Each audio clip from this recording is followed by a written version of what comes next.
السلام علیکم ویورز۔ حضرت امام سجاد علیہ السلام نے ارشاد فرمایا کہ جب حضرت نوح کشتی بنا رہے تھے تو ایک مومنہ بوڑھی عورت روز اللہ کے نبی کے پاس اپنی گٹھڑی لے کر آتی اور کہتی، اے اللہ کے نبی، کب کشتی روانہ ہوگی؟ حضرت نوح فرماتے، ابھی دیر ہے۔ وہ عورت شام تک بیٹھی رہتی اور پھر اٹھ کر چلی جاتی۔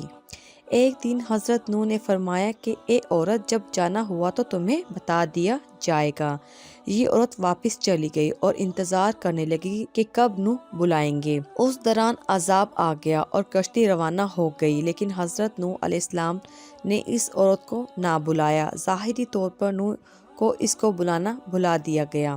جب طوفان تھما تو ایک دن حضرت نوح کے دل میں محبت اٹھی کہ شہر کو دیکھوں جہاں سے چلا تھا۔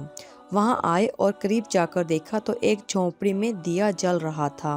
حضرت نوح یہ دیکھ کر چونک گئے کہ روئے زمین پر کوئی ایسا گھر بھی ہے کہ اتنے عظیم طوفان کے بعد بھی جس میں چراغ جل رہا ہے۔ انہوں نے وہاں تکبیر بلند کی تو وہ عورت سامان لے کر آ گئی اور کہنے لگی، یا اے اللہ کے نبی، کیا کشتی تیار ہے؟ چلیں۔ حضرت نوح نے حیرت سے اس کو دیکھا اور کہا، رکو بڑھیا، کیا تمہیں کچھ بھی نہیں پتا چلا؟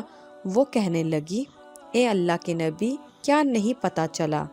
کہا، اتنا بڑا سیلاب آیا، بارش آئی، تمہیں کچھ بھی نہیں پتا چلا؟ بڑھیا کہنے لگی، یا اے اللہ کے نبی، بس ایک دن بادل گرجے تھے اور کچھ ہلکی سی پھوہار پڑی تھی۔ حضرت نوح حیران ہو کر آسمان کی طرف دیکھنے لگے اور کہا، میرے اللہ، یہ کیا ماجرا ہے؟ اللہ تعالیٰ نے حضرت نوح پر وحی بھیجی کہ اے میرے پیارے نبی، اس عورت کے دل میں چونکہ تمہاری محبت تھی اور تم نے اسے پابند کر دیا تھا، اور چونکہ تمہارا اس سے وعدہ بھی تھا کہ نجات کی کشتی میں اسے لے جاؤ گے، تب جبکہ تم نے اپنا وہ وعدہ پورا نہیں کیا، لیکن اے نوح، میں تو تمہارے وعدے کا ذمہ دار تھا، اس لیے میں نے اس بڑھیا تک عذاب پہنچنے ہی نہیں دیا۔ حضرت امام سجاد علیہ السلام نے پاس بیٹھے اپنے مومنین سے فرمایا، او مومنو، یہ حدیث قیامت تک کے مومنین تک پہنچانا تم پر واجب ہے۔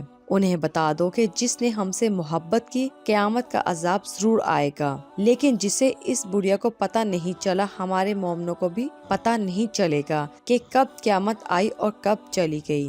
ہماری ویڈیو کو لائک کیجیے، شیئر کیجیے